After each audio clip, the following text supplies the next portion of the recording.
नमस्कार, आप news for nation देख रहे हैं और मैं हूं आपके साथ युवराज।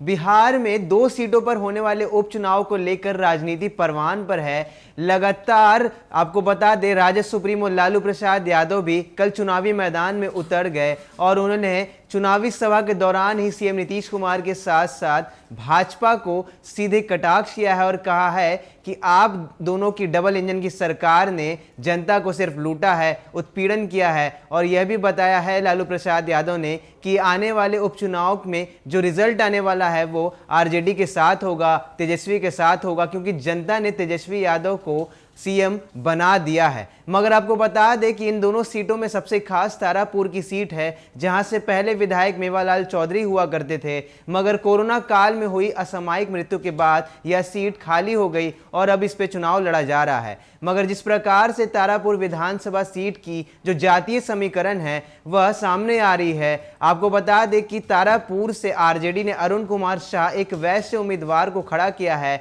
और इससे यह साफ हो गया है कि बीजेपी के वैश्य वोटरों को आरजेडी अपनी तरफ करना चाह रही है। यह पहली दफा है जब आरजेडी ने किसी वैश्य उम्मीदवार को उतारा है और फिर बीजेपी को टक्कर देने के लिए और उस सीट पर जीतने के लिए किसी वैश्य वोटर का सहारा लिया है। मगर वहीं दूसरी तरफ चिराग पासवान ने एक राजपूत प्रत्याशी को टिकट देकर मामला और गंभीर कर दिया है। तो देखने वाली बात यही है कि तारापुर विधानसभा सीट अब जातीय समीकरण पर सीधे सीधे तौर पर टिक गया है। जिस जाति के लोग जहां पर वोट डालना चाहेंगे वो तो अलग बात है, मगर वैश्य वोटर अब यहां पर सबसे महत्वपूर्ण हो जाते हैं। अगर आरजेडी की तरफ वैश्य वोटरों का झुकाव हो जाता है तो तारापुर की सीट आरजेडी को मिल जाएगी। तो वहीं दूसरी तरफ जेडीयू की ओर से राजीव कुमार सिंह, जो कि कोयरी जाति से आते हैं, उन्हें उम्मीदवार बनाया गया है। वहीं जेडीयू आशा करती है कि वैश्य वोटरों का झुकाव उनकी तरफ हो जाए ताकि वो अपनी सिटिंग सीट को बचा दे। देखिए हमारी इस रिपोर्ट में कि आखिर तारापुर विधानसभा सीट पर किस प्रकार से जातीय समीकरण निर्भर करता है, जीत और हार को सुनिश्चित करता है।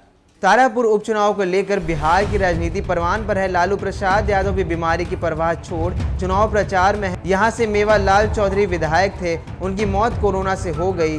बताया जाता है कि कोरोना के समय उनका इलाज समय पर नहीं हो पाया, इस कारण उनकी मौत हो गई। इसलिए इस चुनाव में विपक्ष के लिए हेल्थ सिस्टम का मुद्दा भी है।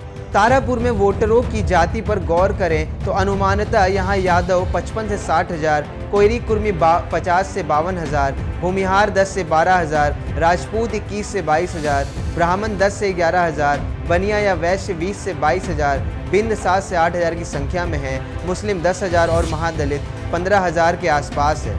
आरजेडी की तरफ यादव, मुस्लिम और वैश्य वोटरों का झुकाव है। जेडीयू की तरफ कोयरी कुर्मी, विंद और भूमिहारों का झुकाव है। राजपूतों का वोट चिराग पासवान की पार्टी को जा रहा है, तो वहीं ब्राह्मणों का वोट कांग्रेस को जाता हुआ दिख रहा है।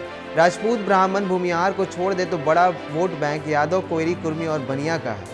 तारापुर में हर किसी की जुबान पर यही है कि वैश्यों ने एक मुश्त वोट जिसको दे दिया वह पार्टी जीत जाएगी। कड़ी टक्कर जेडीयू के राजीव कुमार सिंह और आरजेडी के अरुण कुमार शाह के बीच है। चुनाव में 25 से 30 लाख की गाड़ियों की कतार सड़क से गुजर रही है और आम लोग जुगाड़ गाड़ी से आते जाते दिख रहे हैं। व्यापारी वर्ग नोटबंदी, जीएसटी, कोरोना बंदी, बड़ी ट्रकों पर रोक आदि से परेशानी में है।